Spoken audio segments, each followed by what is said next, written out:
Crew, and this is Crew Cuts. Now, Scott and I have devised Crew Cuts to be kind of a new segment where you guys can get kind of a more personal look at who Scott and I are as people, and especially as gamers.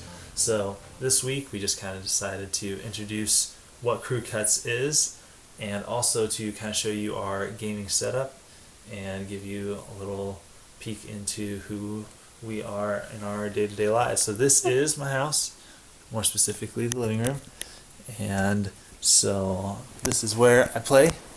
I have a beanbag chair. I have multiple beanbag chairs, but this happens to be the one I'm using right now. And right now I'm getting ready to play Octodad, Dadliest Catch. If you haven't checked out our Octodad video yet, please do so. It is fantastic.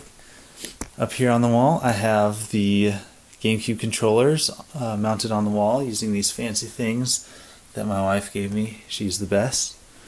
And back here we have our Guitar Hero setup with the guitar, the drum set. Down there is the TBC arcade stick that I got, and you can't see it, but there's a DJ Hero setup back there as well.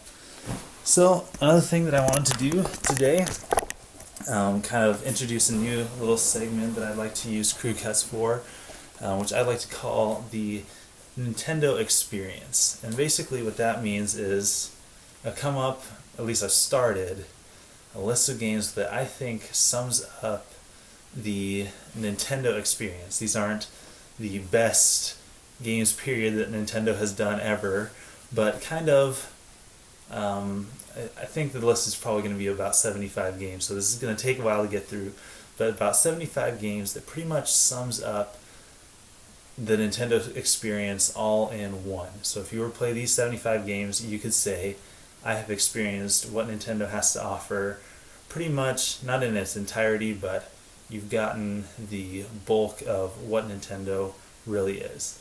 I kind of got that an inspiration from this book, 1001 Video Games You Must Play Before You Die.